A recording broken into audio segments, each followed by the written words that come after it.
Using your time effectively on today's episode. Today's episode is brought to you by ConvertKit. To find out how ConvertKit can help you grow your business, save money, and increase your relationship with your email list, head over to servenomaster.com/ConvertKit right now.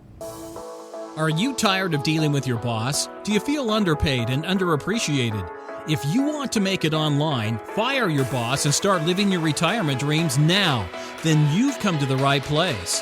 Welcome to Serve No Master Podcast, where you'll learn how to open new revenue streams and make money while you sleep. Presented live from a tropical island in the South Pacific by best-selling author Jonathan Green. Now, here's your host. Over the last couple of weeks, things have been really hectic around here. And a series of complicated events have kind of knocked my podcast off track a little bit, and I'm kind of rebuilding that. I'm putting things back in order. And I want to take you through these things that have been going on for me and how I've been adapting to them. And it all comes down to organizing between high and low priority projects. So before I went to America, about the week before I went to America, I started having problems with my eyes. And they got so bad that for a little while I was afraid that I was going blind. My eyes were hurting all the time. I was struggling to get my work done. All of these things were adding up and I was getting more and more scared. Over the last few weeks, I've discovered that I can only work so many hours per day before my eyes start to have to stop. So even when I want to work longer, I can't. A couple of things have happened and I've taken a lot of actions to improve my eyes. I have really special computer using glasses. I have special computer monitors that knock away 70% of the blue light. I've got special lights up behind the monitors that generate bias lighting whenever we're working. I do all of these different things. I have my computer set to a thing called movie mode using a special lighting filter that turns the screens almost fully yellow. It makes it really hard for me to edit images anymore because I have no idea what color they're actually going to be for anyone else who sees them. Everything I see is pretty much pure sepia. It feels like I'm looking at 1800s photos, but it allows me to work a little bit longer. On most days, I can work about 8 hours and then my eyes start to go bad. I have to stop. What's good about it is it's actually forcing me to live a healthier lifestyle. Whenever my eyes start to act up, I go exercise on the ocean or I go for a walk with my wife and kids. I do something. And so it's helped me to control my tendency to overwork, my tendency to workaholic. Sometimes I just want to grind. And I'll end up working instead of the shift I plan on working, which is usually 7 a.m. to 3 p.m. with a 1 hour lunch. Sometimes I'll end up working starting at 5 a.m. and I'll work all the way till 7, 8, or 9 p.m. Not because I have to, I love what I do. I always thought that I would be someone who has a very casual approach to work and life, but it turns out, at following my father's footsteps, I work too much.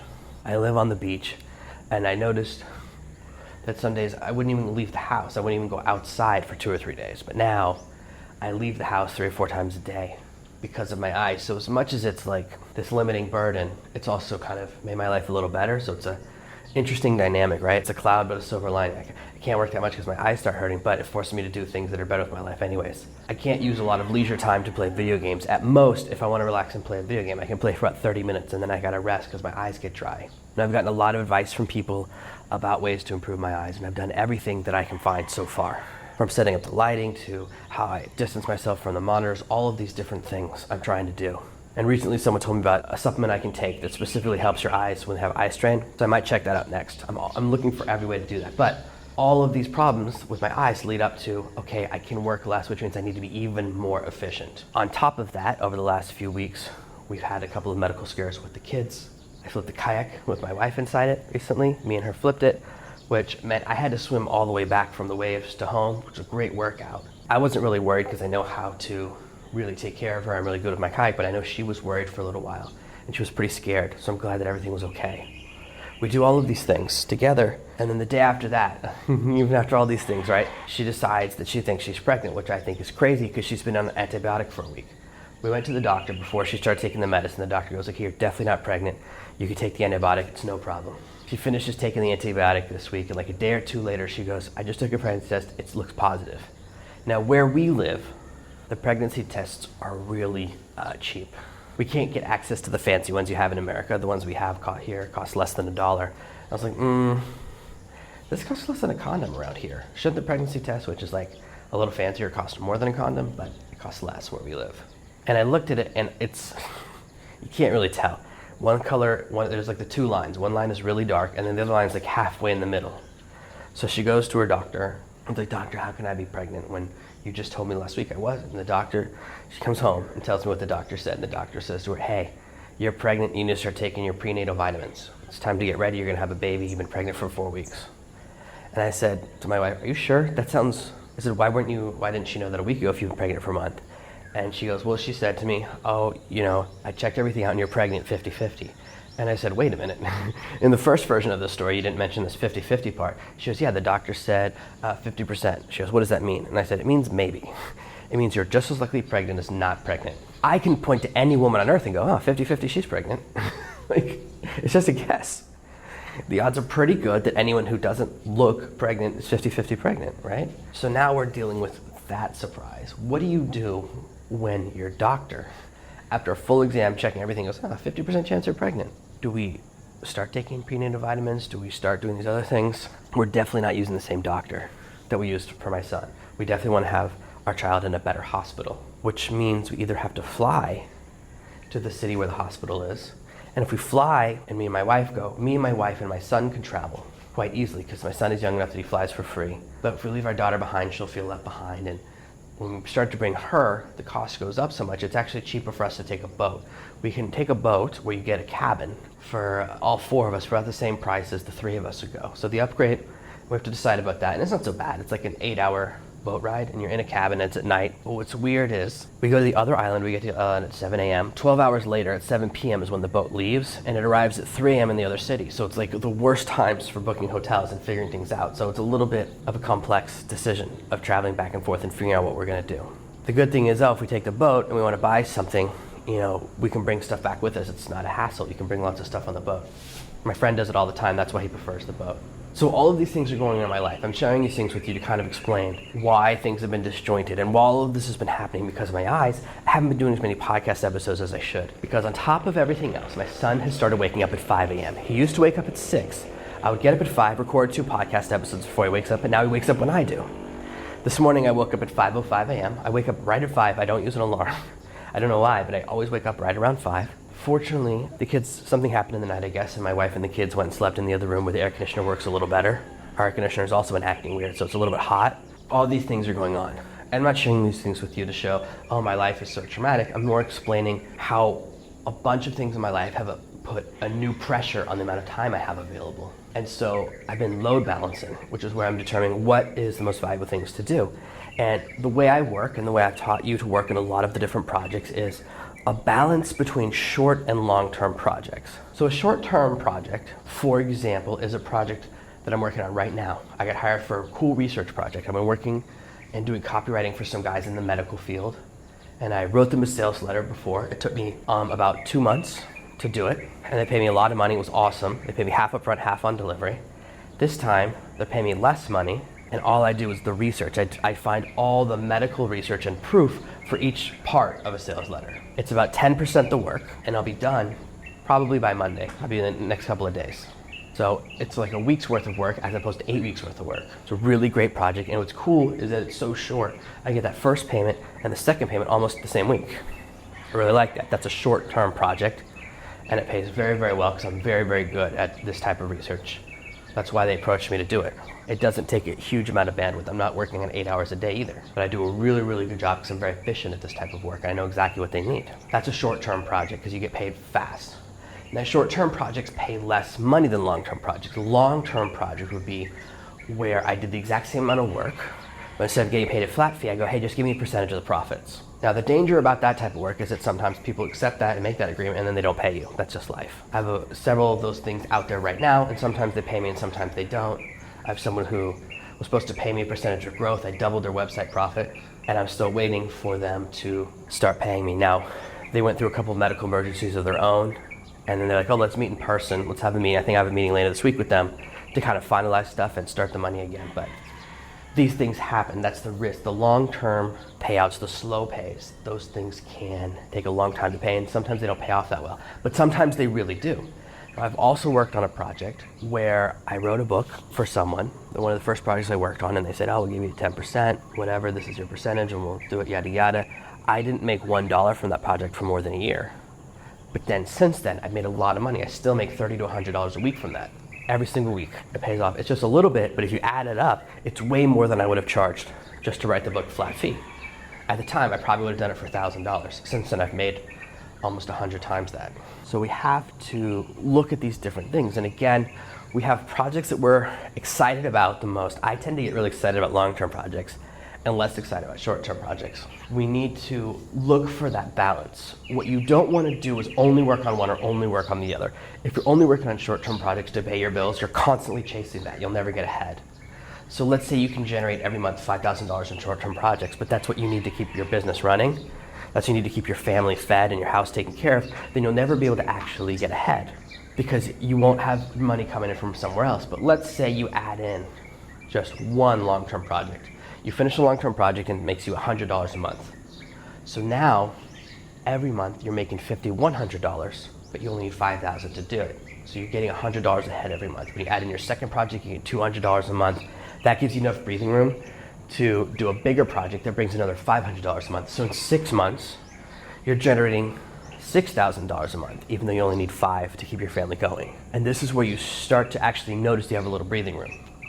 So then that month, you actually work even less. You only make $5,000 because you do less short-term work, but you take on another long-term project, and then that is generating $2,000 a month from long-term work. This is how we want to start load balancing till we get to the point where we're living totally on long-term money or passive income.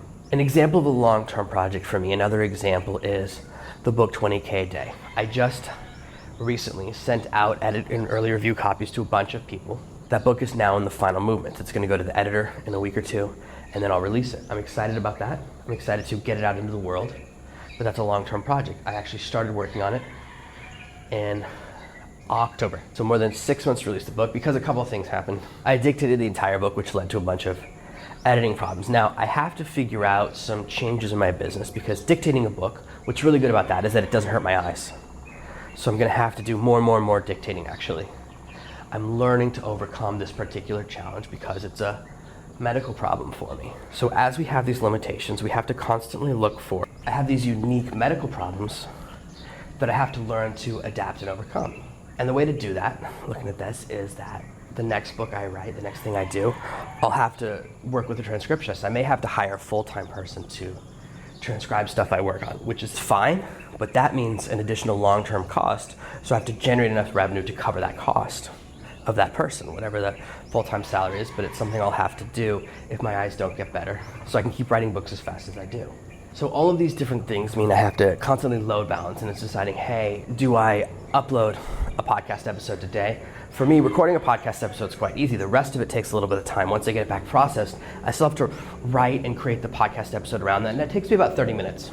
30 to 45 minutes per episode to make all the graphics, make everything cool, make it really nice. And when my eyes are acting up, I simply can't do it. I don't have enough time. Instead, I'm working on stuff to fill up the war chest, to make sure that my staff get paid, make sure my family is okay, make sure that we have the money to cover it when my daughter has to go to the hospital, when we have to pay for the medical insurance, when my wife is 50-50 pregnant. So as you're building a business, even as you move forward more and more, you're gonna have to make these decisions. This is the second phase of online business success. So the first level of success, the first area you'll deal with is working versus not working.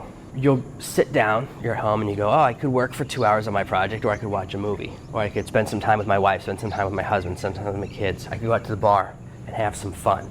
And so at first, the challenge is working versus not working. And the second phase, what we're talking about today, is working on good and bad projects, or working efficiently, choosing the right things. It's easy to get excited about a project, but we always want to do, and the way to do this is to look at how much money will I make over how much time, and constantly look at your ins and outs of your business and say, will this generate enough revenue that it should be my priority right now? Only when I've generated enough revenue to cover my business for the whole next month do I then look at what I'm going to do for long-term projects. So I make sure all the bills this month are paid. I make sure that all the staff is paid. I don't want to dip into the savings ever. I always want to be paying people out of the monthly income. Once all of the month's bills are covered, in between what Amazon is paying me, in between what I'm making from short-term projects, then I can look at, okay, what do I want to build next? What can I do that's going to generate long-term revenue? That's how we start to assess.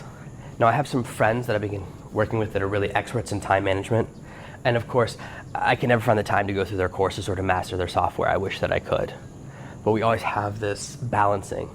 I'm this interesting dichotomy because I'm not very well organized in the sense that I don't know what I'm going to do today. I don't have it written out. I don't have a pre-written schedule, but I get lots of stuff done, and I always get enough done to cover all the bills, to take care of my family, to let us live in paradise and continue to grow. So then we have things we need to fix.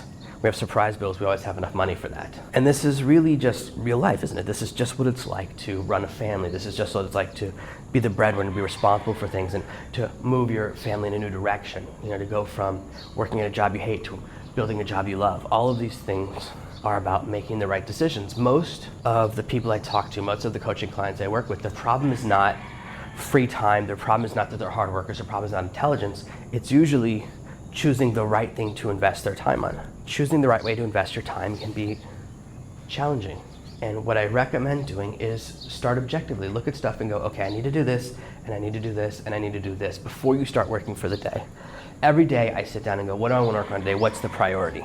Now, for me, one of the challenges is that I check my email first thing in the morning, so sometimes my email takes 5 minutes. Earlier this week, one day I woke up, there was no email at my Serve No Master account. For the first time in almost a year, I hadn't gotten an email in the night. Yesterday, I had almost 20 emails, which means it took me over an hour to reply to everyone. Normally, I wake up there's normally 3 and 10 every day, so one day there weren't any, the next day there were double. I don't always know how long it's going to take, and sometimes people send me stuff that I have to check right away. Yesterday, there was a tech support complaint. Someone said, I can't access my purchase. And I went in, I logged in as her, I used her login, and I went to my members area, I logged in, I went and clicked on all the links and accessed the product that she had purchased, so everything worked fine for me. What that means, I sent her the pictures and said, hey, I logged in as you, I used your username and your password, I went through everything worked perfect for me. I can't replicate your mistake. And I sent a couple of things, like refresh your browser, try using a different browser on your computer, try using a different device, maybe the problem's on your iPad, but you can access on your laptop. I sent her some of that advice, which I hate sending it to people because it seems kind of trite. It's like I didn't fix your problem, but maybe I did. So I may have a second tech support email from her and I have to deal with that. So whenever someone sends in something like that, that becomes my number one priority. I always want to fix anything tech support. I want to answer every single person who emails me. If you email me today, I'll answer you tomorrow morning my time. I always do that. That's my first priority. And sometimes that can knock my focus off track. And I have all these short and long-term projects, side projects I'm working on, and balancing those with what I want to finish. I just finished the second rewrite of 20K a day and sent out their early reviews to people. And I'm kind of not looking at that until they come back. I'm not gonna look at anything until these 10 or 20 people have all read it and give me back their feedback and kind of tweaked it. Then I'll send it to the editor, the final editor, and then I'll release it. That's my plan. That took a long time, and that'll generate some revenue. But then at the same time, I've just finished recording the videos for the main course and bonuses for a course called Kindle Sniper, which is something that I built to be what people can purchase right behind Breaking Orbit. So I've kind of built a little two-step funnel there around a specific product, and I'm going to launch it on a different payment processor. It's really going to be separated from Serve No Master. But I just finished those videos, and that course is going to sell for, $37 to $57, something in that range. So it's going to sell for far more than 20K a day. And that's a long-term project. I've been working on that for, again, almost as long as 20K a day, actually. Outlining and when I have free time recording it. I recorded the first 10 videos like 2 months ago. Then this week I said, you know what, I'm just going to quickly record the rest of these. Recording videos is actually easier on my eyes. So I like doing for these because their slides are already done. I like that, so I can get them done when my eyes are hurting a little bit. So these are the projects I'm working on because I want to give you a feel for what it's like when you're fully working for yourself, that you need to be strategic about how you spend your time. You'll be tempted to work on stuff that's fun or that's exciting. And sometimes you'll look at something and go, wow, this is gonna be really fun, but it might not make any money for a long time. But sometimes you just wanna get it done. And so you kind of have to say, okay, I'll give this an hour a day, or they give this 2 hours a day. And if you're having problems, sometimes you'll have to push down. Like for me, I love doing the podcasts, but because of all the things in my family, unfortunately, that's the thing that got put to the side first. I actually have, even though there's been a gap, if you've noticed there's been a gap, I haven't released a podcast episode for about 2 weeks. I have a bunch done. It's not that I haven't recorded them, it's that I can't upload them. So kind of dealing with that problem, and I'm adapting, and because of, if I don't fix my eyes, I may have to switch to doing a podcast once a week. Even though I can easily record enough episodes, it's the writing and the uploading and that preparation part. So there are challenges that I have to face and overcome, and I'm learning how to do that. You're gonna run into your own different sets of challenges. You're gonna start working on something, and then one of your kids needs attention. If your kids are older, maybe one of them is going through some marital troubles and needs to stay with you for 3 days. You can't spend that time working, right? You got to be there for them. All of these challenges are going to come in and out of your life. It's just the way the world works. And that's okay. The great thing about this business, the great thing about working for yourself, the great thing about a business that's so low overhead like this is that you can do shifts and push down how much things cost. You can control your overhead and say, okay, you know what? I got to take care of my kids. Everyone, you got next week off. You can go work on your side projects. Because most of the people that work for me have side projects too. In fact, probably all of them do, right? People who work independently, just like me. People who work for me are all working on side stuff. It's the nature of the beast. It continues, and then they hire people to work for them, and then they'll work on the side projects too. So everyone has their own side stuff to work on. Sometimes that's what you do. Sometimes you pause a couple of your accounts that you're spending money, and you say, hey, I'm taking some time away from this, and I'm working on other stuff. So I want you to, before you start each day or before you start each week, just organize your plan a little bit. And part of the reason this is on my mind is because I have a lot of structural and calendar strategies for becoming a fast writer. That's what 20K a day is about, all about writing fast. And again, if you have a little bit of strategy at the beginning of the week, you could do some great things. Now, here's a simple system that I use to plan what I'm going to work on each day. I look at every one of my projects and I say short-term or long-term money. So that's 2 categories, short-term, long-term. Then I rank them based on priority. And there's a couple ways that you can do it. Mostly I rank them based on how much money I'll make and how long it will take me to finish the project. So if I have a project that'll pay $1,000 and a project that'll take $10,000, and I can finish the $1,000 project this week or the $10,000 project over the next 8 weeks, I'm gonna do the $1,000 project first because it's short-term, fast money. Then I'll begin to work more and more on the long-term project. So each day I say, okay, I'm gonna give this many hours to short-term and this many hours to long-term. And that's how I begin to divide up my day.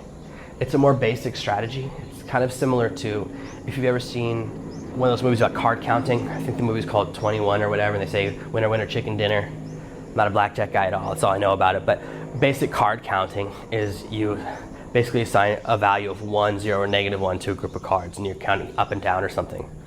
And this is the same idea. You use a more basic system. For me, trying to get really complicated with deciding what to work on starts taking up too much time, and I can spend 3 hours organizing what I should work on. And I know that's a rabbit hole some people fall into.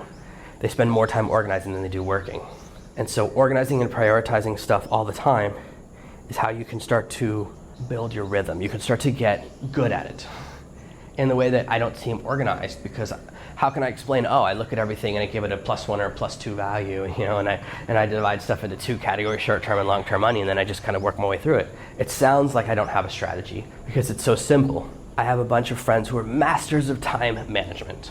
They have these amazing courses, they have these amazing books, they have this amazing software, and it's all wonderful. But for me to invest the time to learn it, even though they say, oh, you get your time back, I just right now can't do it. Because my limitations right now are not from wasting time, they're from family and medical things. So I'm learning to live inside this new gate. And I wanted to share with you a little bit of what's going on in my life so you understand what's been happening, but also help you to understand how I prioritize and organize my day. Even today, I kind of have been organizing what am I going to work on, and I've just decided to change the short-term project I'm going to work on, because one of the short-term projects, the person started messaging me over and over again, is this done, is this done, is this done?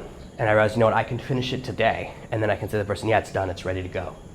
And that'll be perfect. So sometimes it's about messaging the person back or giving the person that satisfaction they need to go to the next step. These are the things that we do to begin structuring our days appropriately. These are the ways that we can get ahead. These are the ways that we can organize a day quickly. Instead of it taking me 5 hours, it just takes me about 5 minutes. Once I check all my messages, I go, okay, this is what I gotta work on, this is what I wanna work on. That's really a better way of describing my day, isn't it? Gotta, wanna. I gotta work on the short-term stuff to make sure that I keep those clients happy, keep the money rolling in, keep my family a step ahead, and I wanna work on the long-term projects, because eventually that means that I can go full passive income again, which means I can just live without doing any work at all. And I want to get to that point at some day, but the truth is I love what I do. I love working. That's why I've been overworking, not because I have to, but because I love it. Think about how you're going to plan your days, organize your projects so you don't spend too much time on you got to work on or too much time on what you want to do, but you find that right balance that ensures you hit your numbers quickly and you stay the course so that you can very quickly escape the 9 to 5 and, just like me, serve no master. Thank you for listening to this week's episode of Serve No Master. Make sure you subscribe so you never miss another episode. We'll be back tomorrow with more tips and tactics on how to escape that rat race.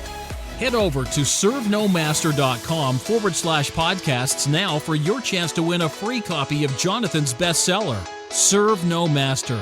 All you have to do is leave a 5-star review of this podcast. See you tomorrow.